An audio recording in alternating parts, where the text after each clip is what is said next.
João Luiz Nogueira, hoje sim, olha só, o João tá aparecendo legal, bem iluminado, hoje tem som, graças a Deus conseguimos sanar o problema. Seja bem-vindo, boa noite, João. Boa noite, Ed. Prazer falar com você. Hoje tá bom, né? Hoje a conexão tá ótima. A Ótimo, gente tá vai ótimo mesmo. aprendendo, né? A gente vai aprendendo, né? Devagar nós chegamos lá. Isso aí. Diz Ô aí. João, e o cenário, hein? O que que nós temos para dizer em termos de agricultura, o nosso agro, o nosso produto, o que que se destacou aí durante essa semana? Então, Ed, hoje é dia 31 de julho. Dia 31 de julho, normalmente, nós estamos encerrando a safra de milho, colhendo praticamente toda a colhida. Esse ano foi um ano diferente, um ano que, pelo menos na nossa região, principalmente na nossa região, a safra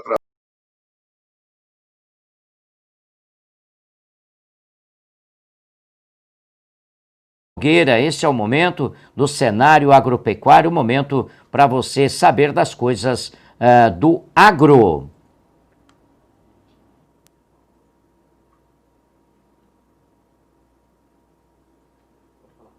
João Luiz Nogueira, hoje sim, olha só, o João tá aparecendo legal, bem iluminado, hoje tem som, graças a Deus conseguimos sanar o problema. Seja bem-vindo, boa noite, João. Boa noite, Ed. Prazer falar com você. Hoje tá bom, né? Hoje a conexão tá ótima. A Ótimo, gente tá vai ótimo mesmo. aprendendo, né? A gente vai aprendendo, né? Devagar nós chegamos lá. Isso aí. Diz Ô aí. João, e o cenário, hein? O que que nós temos para dizer em termos de agricultura, o nosso agro, o nosso produto, o que que se destacou aí durante essa semana? Então, Ed, hoje é dia 31 de julho. Dia 31 de julho, normalmente, nós estamos encerrando a safra de milho, colhendo praticamente toda a colhida. Esse ano foi um ano diferente, um ano que, pelo menos na nossa região, principalmente na nossa região, a safra atrasou em virtude do atraso da semeadura da soja e, consequentemente, a colheita. E então estamos encerrando, assim, vamos dizer, a nível de Brasil, a colheita está no seu pico, né? E aqui no Paraná é o lugar onde está mais atrasado, é o Paraná, porque atrasou mais o Paraná. Mato Grosso, a colheita está bem evoluída, nós temos 86%, né? Quase 87% da safra colhida já no Mato Grosso, e aqui no Paraná só 26%, e outro estado que produz muito, que é Goiás, 70%. Então é mais uma semana aí e está concluída a colheita do milho. E sabe o que é interessante, Ed? Normalmente, quando você tem uma oferta grande do produto, a tendência é ter uma pressão negativa com relação aos preços. E isso não tem acontecido esse ano. E tem dois motivos. Um é a própria demanda, o consumo interno, as exportações que foram bastante intensas o ano passado, exportamos mais de 42 milhões de toneladas, mas temos que considerar o seguinte: esse produtor que está colhendo milho é o mesmo produtor que produz soja, que nunca se negociou soja da forma como foi negociada, praticamente toda a safra vendida a preços recordes. Então o produtor está muito capitalizado, ele não tem pressa em vender, né? Existe uma pressão de venda ao contrário, vamos dizer assim, e as cooperativas, as indústrias que consomem milho, pressionando para comprar. Então, isso também dá suporte para os preços. Veja bem que ano nós estamos vivendo, né? Não temos praticamente soja e o milho, que é um produto tão importante para se poder produzir carne, se produzir frango, da nossa região, frangos, suínos, ele está sendo colhido uma boa safra ainda, né? Uma boa safra de milho, mas contudo os preços continuam altos porque existe uma pressão, os produtores estão segurando esse produto, não estão com pressa para vender, e no momento que os Estados Unidos, por exemplo, o cenário para a produção lá, o de clima, é muito bom, quer dizer, o mercado climático é favorável à produção, isso exerce uma pressão negativa, por isso os preços em Chicago, veja bem, ao contrário daqui, os preços futuros em Chicago, quando você olha lá para setembro, para dezembro, você vê que setembro ele tem queda de 7%, dezembro 6%, março 6%, quer dizer, preços futuros, né? Sinalizando que pode-se haver uma safra muito boa e, consequentemente, preços mais baixos. E internamente no Brasil, devido a essa liquidez alta, consumo, exportação de carnes, quer dizer, um momento realmente muito bom para os produtores, né? Tanto produtores de milho quanto produtores de carne. Só que isso onera o custo para quem vai produzir carne, mas é um momento muito bom realmente. Eu queria dar uma palhinha aqui também, Edio, com relação ao trigo, que é outra cultura de inverno, uma cultura que foi muito importante no Paraná. É importante ainda, o Paraná é o maior produtor de trigo do Brasil, e nós temos boas expectativas com relação à produção de trigo. Da agência Reuters saiu com uma informação hoje que podemos ultrapassar esse ano a barreira dos 7 milhões de toneladas. Isso é um sonho, né, para quem produz trigo, porque há muito tempo não se ultrapassa essa barreira.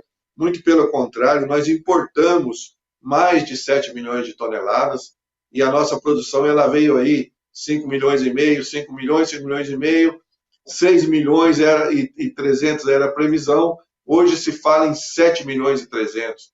Por quê? Porque o clima é muito bom, né? Já chegamos, não tem mais expectativas de inverno rigoroso, que é um risco para o trigo. Então, o grande risco para o trigo seria o quê? Seria nós termos aí chuvas na colheita. Esse seria o único risco. E os moinhos felizes, né? Quem compra trigo, que vai usar o trigo para produzir o pãozinho, produzir a massa, feliz. Por quê? Porque o trigo, para se importar trigo esse ano, ele vai estar caro porque o mesmo dólar que valoriza o nosso produto para exportar, encarece o produto para importar. Vamos esquecer que grãos são insumos para produzir carnes, produzir massa, produzir pão. Esse é um insumo que está se tornando muito caro, já falei isso a cada ano que passa. Nós somos dependentes do trigo argentino, porque a política nossa é uma política que favorece a importação de trigo.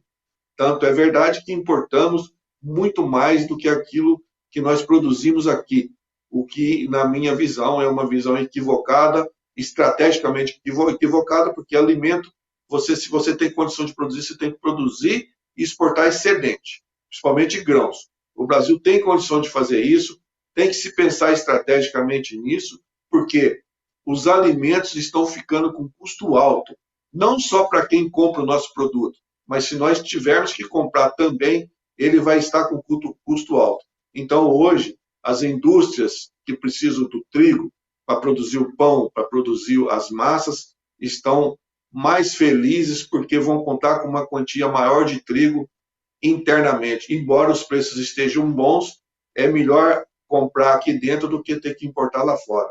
Essa é uma notícia boa, que é boa para a população em geral, porque nós estamos vivendo uma recessão que vai ser gravíssima, e o aumento do custo do pãozinho significa uma dificuldade maior para a população brasileira. Vamos aguardar, né, Ed? Você falando assim, eu fico lembrando dos bons tempos bons tempos assim, nos tempos idos que nós tínhamos grandes plantações de trigo aqui, hoje já é uma cultura rara de se ver, né, João? Infelizmente, porque o trigo é uma cultura muito importante, é o segundo grão mais produzido no mundo, depois do milho é o trigo. Porque é muito importante, porque o trigo, veja bem, Ed, para um país como o Brasil, que vive sob o regime de meta de inflação, nada mais estratégico que produzir alimentos. O mundo inteiro pensa assim, você produz para o seu abastecimento e você exporta o excedente. Acontece que o trigo, desde quando caiu o subsídio em 89, os incentivos também caíram, foi aonde o milho safrinha cresceu, entrou para suprir essas necessidades no inverno, né? Deixamos de cultivar o milho no verão como se cultivava. Tanto é verdade que a maior safra de milho hoje é na safra de inverno, que tem um potencial de produtividade bem menor. Você pega a nossa região de Toledo, aqui no Paraná, oeste do Paraná, as expectativas de produtividade em condições normais, 6 mil quilos por hectare, e no verão, 10 mil quilos. Quer dizer, o trigo é uma cultura de verão, não é uma cultura de inverno. Então, isso é um risco, né? Quer dizer, nós corremos esse risco por quê?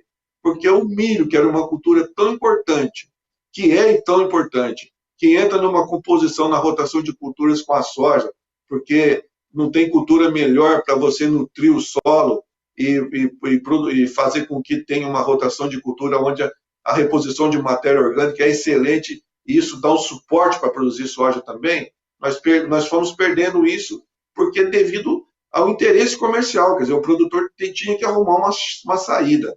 Mas eu vejo isso como um equívoco. O governo tem que incentivar a produção de trigo, nós temos que produzir mais trigo, temos que aumentar um pouco a área de milho no verão, não ficar tão dependente do milho no inverno, porque uma hora dessas nós vamos ter dificuldades com relação ao nosso abastecimento e vamos comprometer a nossa produção de carnes, de suínos e de frango, principalmente. E, consequentemente, vamos comprometer a nossa competitividade lá fora, que está tão boa, e o mercado absorvendo o nosso produto, nós temos que nos estruturar em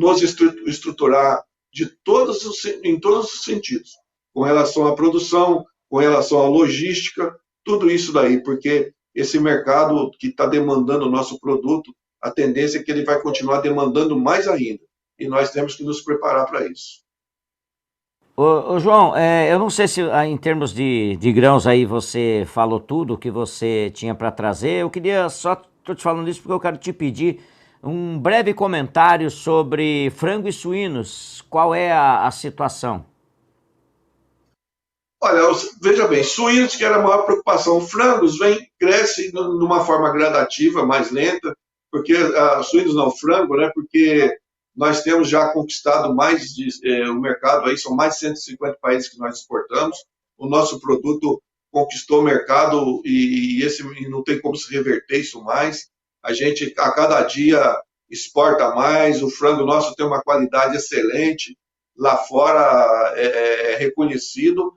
E a suinocultura temos alguns problemas com relação a barreiras sanitárias. Por exemplo, o Paraná. O Paraná ainda não é área livre de febre aftosa sem vacinação. Então, o que acontece? Nós temos algumas barreiras em alguns países que nós não conseguimos entrar. O maior deles é a China. Tanto é verdade que a China hoje está demandando muito, né, importando muito suíno, mas o Paraná também, nós crescemos as exportações no primeiro semestre, foram 22% de crescimento, mas o Brasil cresceu 37% das exportações no primeiro semestre. Só que nós, aqui no Paraná, os nossos mercados, o mercado chinês ainda não se abriu. Nós exportamos para países até vizinhos, né? Hong Kong, Singapura, a Rússia sempre foi um cliente nosso, mas nós não chegamos ainda para valer na China, porque existe ainda uma resistência, barreiras sanitárias. Nós não temos barreiras, a todas as barreiras que nós temos lá fora, Édio, são barreiras não tarifárias, são de ordem sanitária, certo? As questões ambientais nós temos que cuidar, estão de olho nisso. Isso são fatores que podem nos tornar, dependendo do nosso comportamento aqui, mais competitivos ou menos competitivos. Nós não podemos, vamos dizer assim, bobear nisso, porque o produtor tem feito a parte dele, o setor industrial tem feito a parte dele, o nosso produto tem muita qualidade, então nós temos que cuidar com todas essas variáveis que influenciam a produção, né, que dão o tom da nossa produção lá fora com relação à qualidade. Então, a questão de barreiras sanitárias, principalmente, nós temos que nos estruturar, nos preparar. A previsão é que em 2021 nós consigamos vencer essas etapas todas e o mercado chinês abrir, e aí sim nós temos que estar também preparados para exportar. É muito difícil o que eu estou falando para o produtor tem que esperar isso, esperar todo esse tempo. O produtor de suíno tem sido um herói, na minha opinião, porque passou por momentos muito ruins.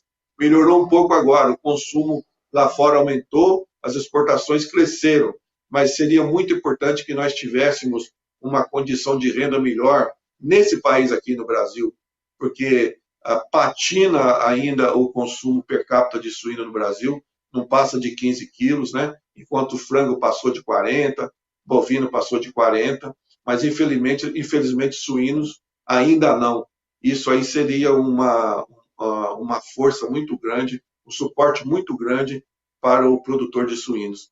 Mas isso aí nós precisamos que esse país tenha uma condição de renda melhor, né? Uma condição de distribuição de renda melhor, né? Nós não vamos esquecer que vivemos no segundo país de renda mais concentrada do mundo.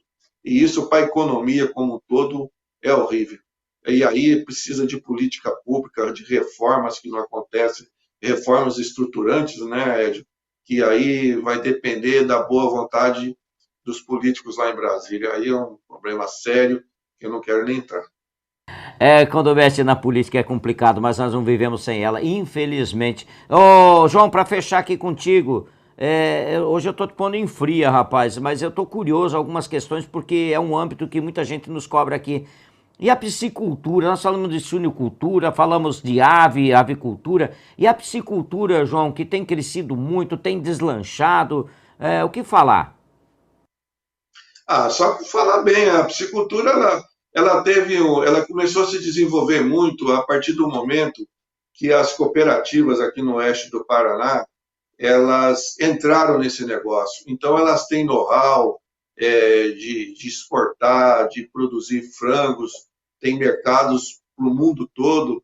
Então eles usaram esse know-how para colocar a piscicultura também nesse mercado.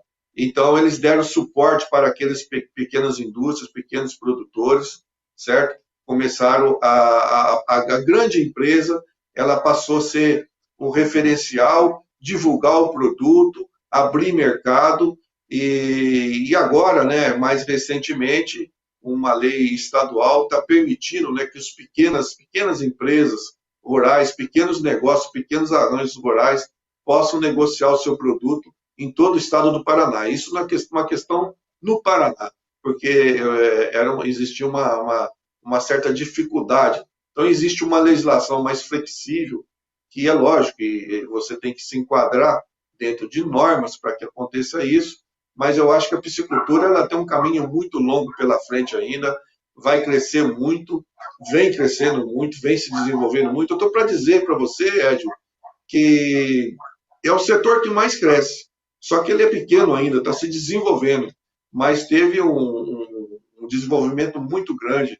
Eu participei de tudo isso aqui no oeste do Paraná há 35 anos atrás, quando se iniciou os primeiros produtores a produzir com tanque escavado, né? Que a produção aqui é em tanque escavado. Hoje temos um produto de qualidade, temos várias indústrias pequenas, se não me engano, são 23 indústrias e 17 são pequenas indústrias, e as outras são indústrias maiores, porque são as cooperativas que entraram no negócio e têm dado um suporte muito grande, inclusive para as pequenas, porque divulga o nosso produto, e que é um produto muito bom, né? A carne de peixe produzida aqui tem uma qualidade excelente. É só você viajar aí pelo Brasil que vai perceber isso. Agora, esse produto precisa chegar mais rápido nos pontos de vendas, né? Vou voltar no assunto, necessitamos de uma infraestrutura maior. Eu sempre falo, né? A região oeste do Paraná, há muito tempo já era para ter aqui um aeroporto de cargas, né? Para facilitar essa logística, melhorar a competitividade dos nossos produtos. Nós devemos agilizar isso, né? Lógico que existe algumas iniciativas aí, mas elas precisam andar mais rápido, porque o consumo cresce, a demanda ela cresce de uma forma muito maior do que se esperava. Então, nós vamos ter que ser rápido. É duro falar isso, Ed, porque nós estamos vivendo um momento de recessão, onde todos os investimentos em infraestrutura são contingenciados, porque falta realmente recurso nesses momentos. Não sei, nós vamos ter que trocar o pneu do carro com o carro andando. Legal, essa é boa, né? Você sempre fala em infraestrutura, eu fiquei pensando aqui a questão da logística, né? De você poder ter esse canal para levar o nosso produto daqui para um grande centro. Poxa, se você parar para analisar, é essencial, é fundamental. E isso vale para qualquer produto. Vale para o suíno, vale para o frango e vale também para a piscicultura também. Ô, João, por hoje é isso. É isso, Ed. Eu agradeço aí a oportunidade. Na próxima semana estamos aí, né? Vamos aguardar agora. Agora o clima tá bom, não tem previsão de frio rigoroso, né? Acredito que vamos ter aí um andamento bom da colheita do milho e também, né, a colheita do trigo, que agora não necessita, assim, de tanta chuva a mais. Provavelmente vamos ter uma safra muito boa. Legal, João. Um ótimo final de semana para você. Muito obrigado pela sua participação aqui, sua colaboração. E amanhã, quem não te acompanhou aqui, amanhã te acompanha a partir aí das 8 horas da manhã, junto você comigo aí na Rádio Iguaçu de Toledo. Obrigado pela parceria, irmão. Obrigado, Ed. Amanhã, se Deus quiser, estaremos lá. Até amanhã. Até amanhã. João Luiz Nogueira, nosso grande especialista aí na atividade do agro. Um abraço para Cissa Dallagnol, está acompanhando a gente, assistindo em casa, né?